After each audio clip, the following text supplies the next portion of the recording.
Chapter 8 Abhisheka.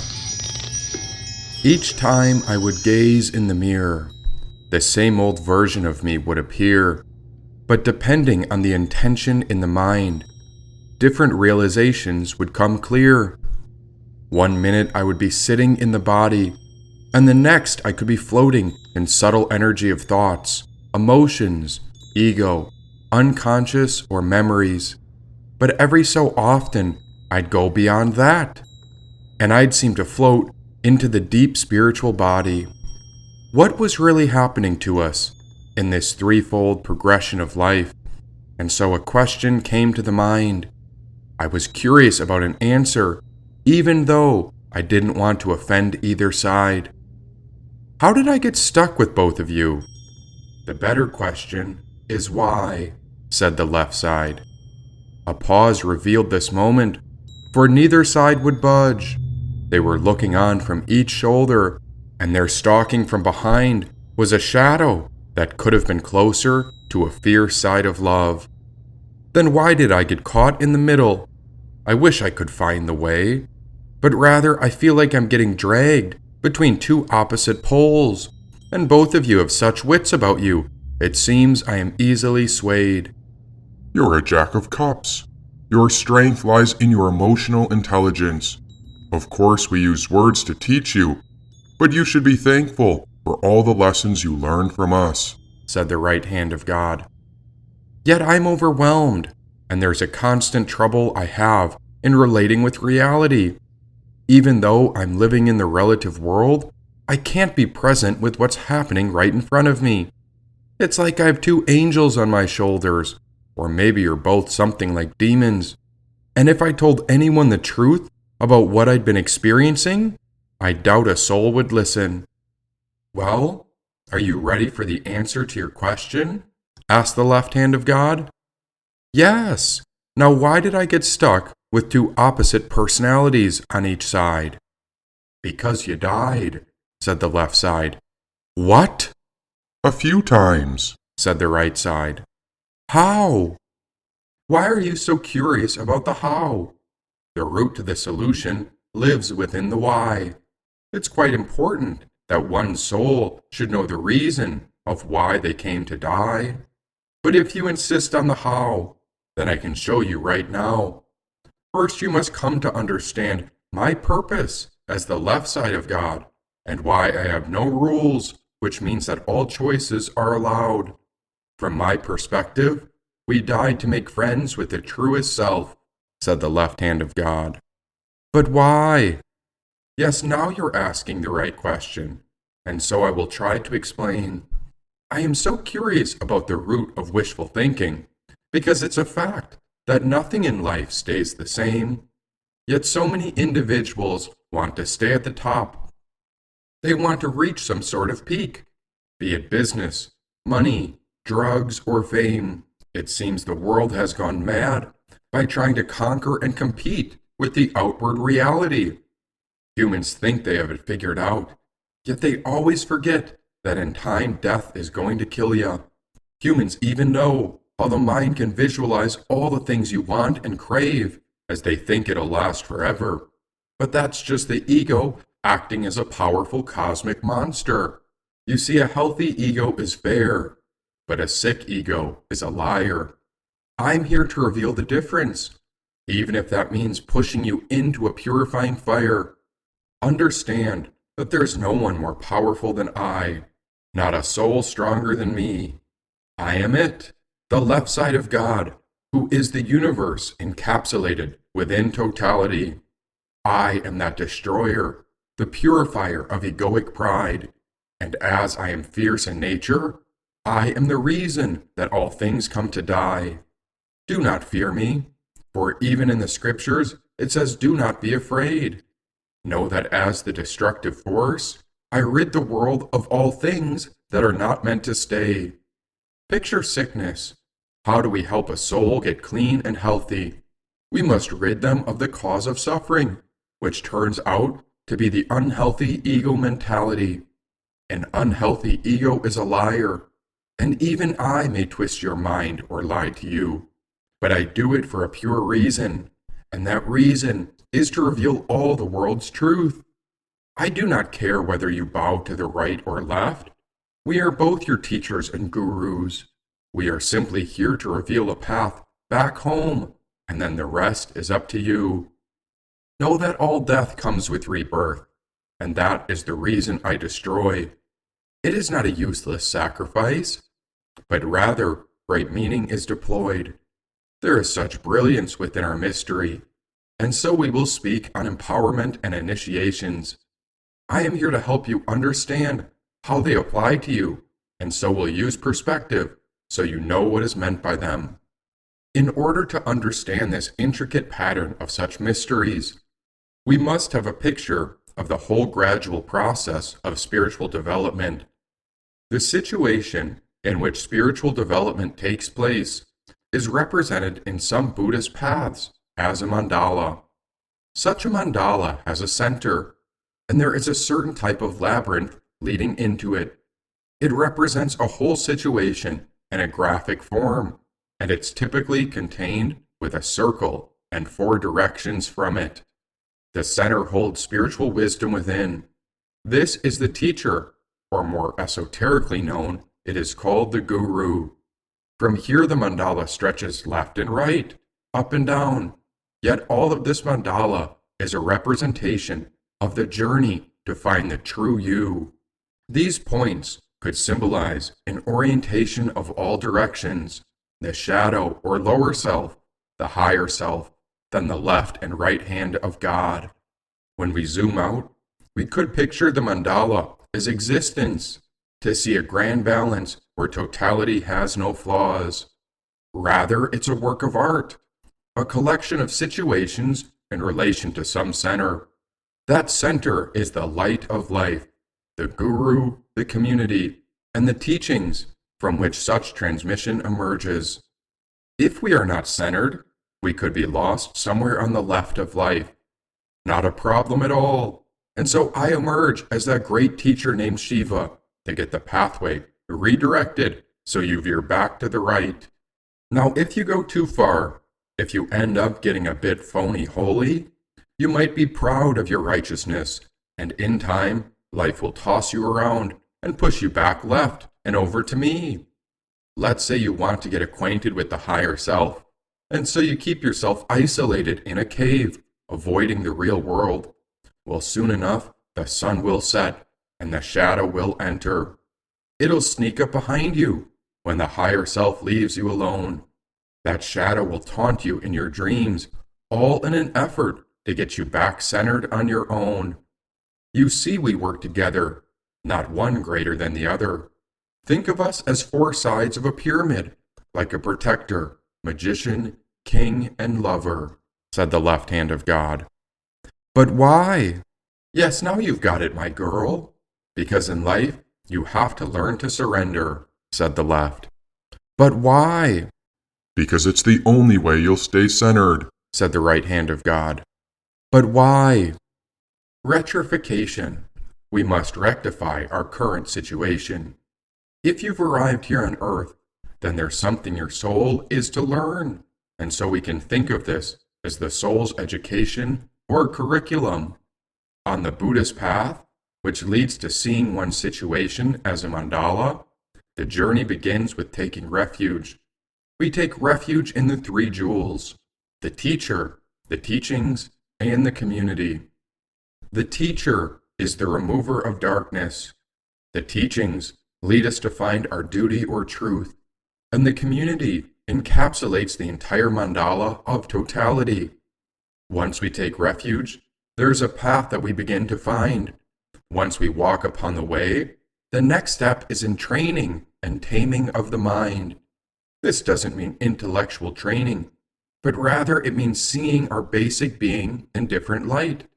A lot of people think they are really great at being somebody, doing something really good, and often these people have heaps of egoic pride, as they might be stuck upon the right. And it's all right, but eventually, before long, they'll need to get a bit more left before they find the center. I'll find a way to purify the ego to make sure our world is balanced together. You see, taming the mind comes at the expense of the ego, since most people think they are bodies or minds alone. Often every human daydreams about their plans or riches, as if they were a king or queen deserving of a royal throne. But the light of life is at the center. It's the basic goodness within. This light is the essence of all of us, and so the central soul of the spirit is the true king and queen, and this spirit belongs to no one. Remember, we are that light of life, but so often we forget. We get stuck going left, right, up, or down, and so the middle way is a path to get with all of it. In order to find that middle way, the mind must undergo a sense of cleansing to see our mental processes clearly. In a way, we use situations and experiences to reframe and train our thinking so that we can set ourselves free. We find there are layers and layers of thinking patterns, and this accrues as karma, called samskaras. These are the mental grooves that continually route the mental chatter to which our thought patterns are attracted. Imagine only watching CNN or Fox News. Well, it's all you're used to, and before long, it doesn't matter how many other channels there are, because you may not care for anything but the perspectives you're accustomed to. The thing about life is that opinions barely matter, because no beliefs control the laws of nature. Rather, the truth does not change, and the truth is that we exist as a spiritual center. That means that if you're far right, you'll need to learn to accommodate your opposites and learn from the left. And if you're too far left, then you must grow and contribute to the right. If you're up too high, then you must come down. And if you're down, well, you're going to need to come forth with a little more height. One way to do this as a whole is the mystery path. And so now we will talk about the Abhishekas, said the left hand of God. What's Abhisheka? Stick with the why. Remember, you were curious as to why you died? Don't get attached on how it happened, but we want to be mindful about the why, said the left hand of God. So why the Abhishekas? The meaning and the reason for Abhisheka depends on who you ask. For example, if you ask the right hand of God about it, he might send you upon a totally different path. Abhisheka is a further development of taking refuge, and it can be understood as a process of purification. From my perspective, as a destroyer and protector, it is a very powerful cleansing. The reason for such destruction is to wipe away any veils that cover us from seeing the light of life. This means I can be rather forceful to clear away what doesn't serve us, even if my methods are not accepted by the opposite perspectives. Purification means overcoming what are known in Buddhism as maras. Maras could be thought of like temptations or overvalued ideas that arise as a force of death to keep us from growing. In essence, it's covering our spiritual light, and so overcoming these maras is a part of the mystery discipline, said the left hand of God. Could you give me an example of one of the maras? Of these maras, one of the main ones is the ideas we have about our body. We unconsciously form and analyze it to the point where we no longer relate to it as a living structure. Our ideas about our bodies have little use, but rather the ideas are a limitation of the potential that is actually within us. Some people are obsessed with their looks. Others are obsessed with staying fit and not fat. Yet the body is a vehicle which is always changing, and it's carrying the spiritual soul that we are made of. From a Christian perspective, we call the light within our soul or spirit, and a Hindu would call this the Atman, whereas a Buddhist sees this center as empty of self, and yet it is the essence of creation, which could simply be called the light of God. By cutting away this mara of our negative concepts of the body, we see we are not separate from the living source. rather than thinking we own the bodies, we start to experience it through the power of God's life force. Some call it the Holy Spirit, others call it the heart of Christ. Yet it is the supreme soul within all things, and so it may be thought of as the light of life. So we are finding our way to the center, or we could be uncovering what we have been trying to find. We are coming back to the source of creation.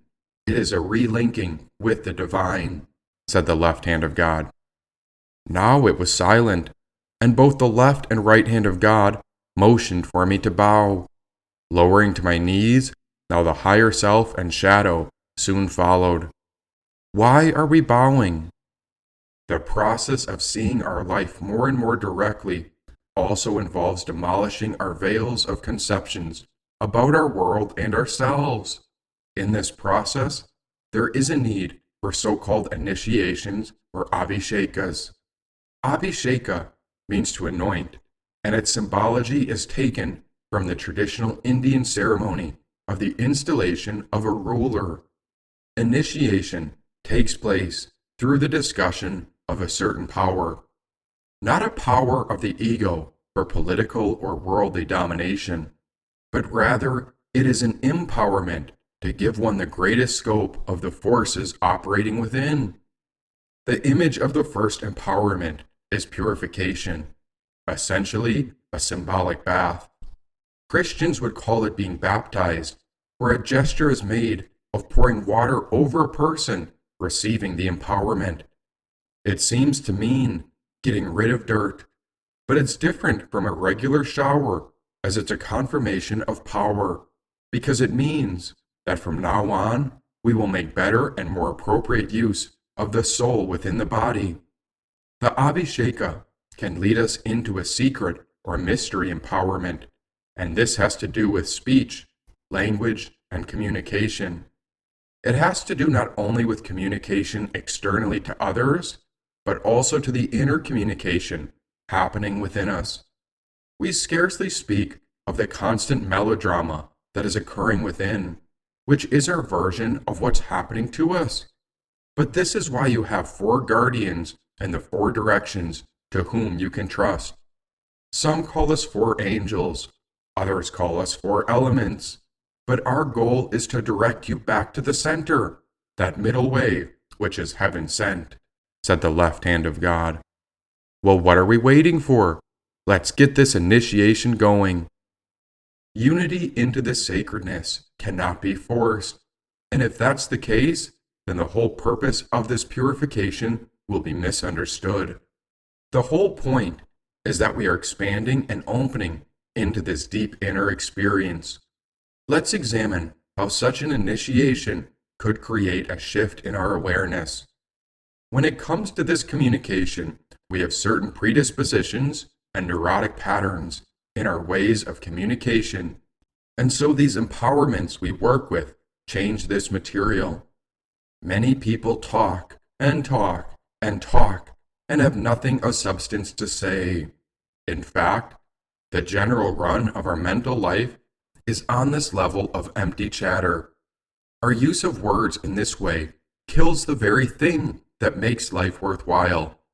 It is talking pure potential and rendering it useless. This reflects back on the physical level and reinforces our limited way of being on that level. Communication can go on in a different way. It need not take place outside of normal verbal forms. And you finally understand the message you communicate with another human being has nothing to do with what you say. It even goes beyond the look on the musculature of your face. It's much deeper than that, much deeper. It's the vibrations that emanate from you. Mantra or prayer is also a communication on another level than the ordinary. It opens the way to manifestation of our inner strengths, and at the same time prevents our minds from going astray into the mode of empty talk.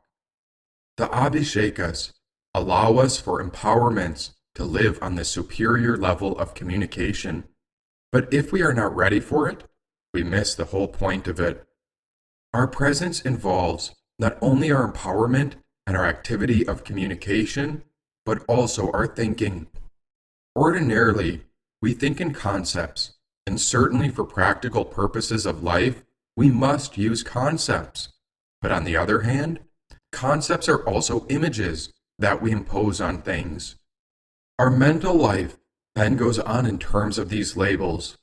Here we see that this way of limiting things in advance, so to speak, takes place on the thinking level.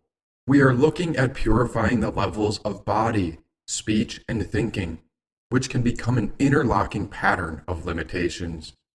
The process of spiritual growth is about unfreezing this situation, and it's a tremendous experience when life can flow again, when buds bloom forth, when the rivers and waters come through in their purity, said the left hand of God. So from these empowerments, these initiations, you're saying something changes within us? Then why doesn't everyone just do it? A great deal of harm has been done by abusing the repeatable character of these rituals without being aware of the different levels of the symbology. Only when a person has grown up to the point where she or he no longer confuses the symbol with a sign do they begin to come into real contact with the nature of spirit. Only then does the pattern of development become available. That leads us into these empowerments, which have the effect of awakening the power that is within us. It makes us more and more alive and brings us to new perception of our situation, in which we see that we were never alone, never isolated in ourselves. We see that we are in a force field, so to speak, in which every act of ours has an effect on others, and the whole field constantly has an effect upon us. These empowerments introduce us progressively into the dimension of a deeper vision. Once we have glimpsed and had a peak experience, once we see sacredness, one's vision begins to mature. Then one departs on the great quest to be true to oneself, said the left hand of God. But why? Why do we need different levels of symbology? Gazing into the mirror, our soul was elevated high into the mountains where fresh water appeared. We sat together in silence, and this was an empowerment where a vision of sacredness was coming into alignment. At first it was rather boring, because nothing happened. I kept waiting and waiting, but all that occurred was just this mountain stream flowing. Boredom has many aspects. There is a sense that nothing is happening, that something might happen, or one might appreciate boredom as a delight. This practice of meditation could be described as relating with cool boredom, refreshing boredom, boredom like a mountain stream, said the left hand of God. There before us in the mirror, high in the mountains, light and free, we sat with our legs crossed as we gazed upon a mountain stream. What do you notice? Asked the left hand of God. Sitting before that stream, the water continued to go. Not much to say, other than to watch the simple stream flow. I don't know what I notice, except that it's refreshing. Water refreshes because we do not have to do anything or expect anything. But there must be some sense of discipline if we are to get beyond the frivolity of trying to replace boredom. That is why we work with our breath as our practice of meditation. Simply relating with the breath is very monotonous and unadventurous.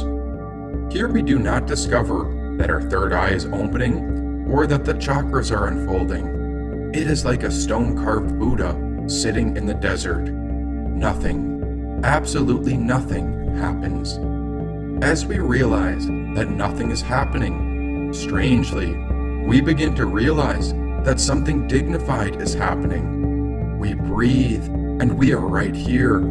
There is something satisfying and wholesome about it. That is the way of the Buddha. And it is recorded that the Buddha was given many Hindu meditation practices. He scorched himself in fires. He related with the energy of the mystery by visualizing all kinds of things.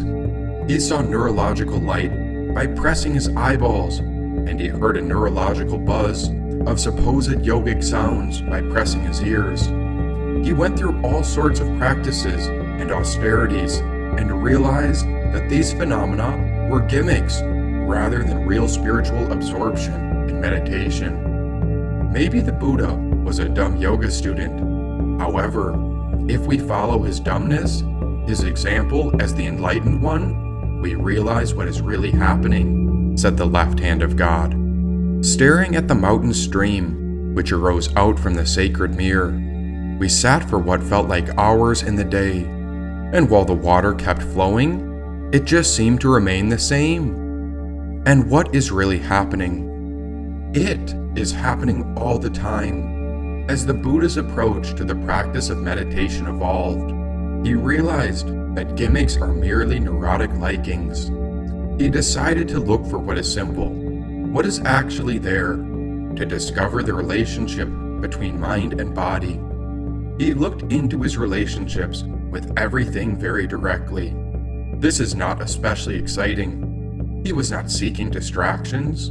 There were no flashes of anything. But knowing that it's happening is reassuring. The Buddha turned the wheel of Dharma by expounding the Four Noble Truths of suffering, the origin of suffering, the goal, and the path out of suffering. All this was inspired by the discovery that there is tremendous space in which the universality of inspiration is happening. There is pain, but there is also the environment around the origin of pain. The whole thing becomes more expansive, more open. He wasn't such a bad yoga student after all.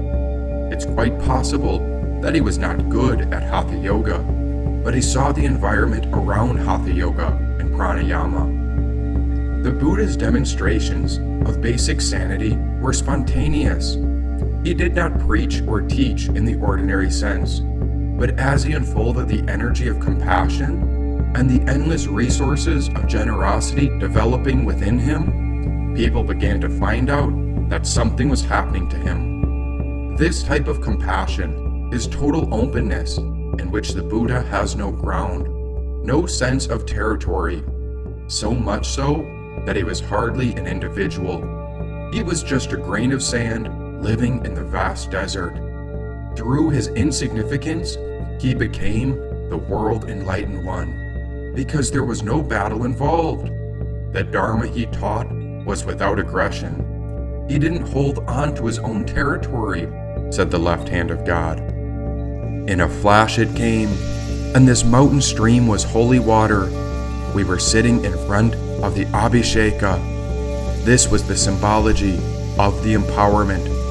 This sort of process was happening all the time, within life everywhere. But usually, we're so busy in our minds that we don't see the sacredness in our earth, the fire, the water, and the air. By taking time to sit with nature, we are connecting back into the true nature of reality. Sacredness is all around us, but it is our thoughts, our patterns, and our neurosis which can prevent us from seeing. There are many initiations, which are done by teachers or churches, but there are also the natural initiations, like going upon a hike in nature. This is also a natural cleansing, like taking time to sit in a field, simply by sitting to notice the wind. Here we discover how much of the mental chatter can slow down where our deepest self begins to heal. We simply feel into the nature of our awareness. We trust that nature knows how to look after all of it. And so, there are great empowerments all around us, especially when we sit in nature and discover our unity with it. All of this happened in the vision of the mirror, which appeared like a dream. I became absorbed into the healing spring water of a distant mountain, and so the secret empowerment can cleanse us when we are aware of the sacredness within a simple stream. This changes our brain waves. It refreshes the way we see our world. It seemed all of life was like a reflection, and whatever was occurring within was being reflected outward. When we came out of the meditation, all I saw was the simple mirror in my hand, and yet I felt cleansed, refreshed, and new. I felt like a brand new human. And was it luck that got me this mirror? Was it the grace of Jehovah, God, Krishna, or Allah? Now what would you call such a strange occurrence to get a mirror like this? We call it Drala, said the left hand of God.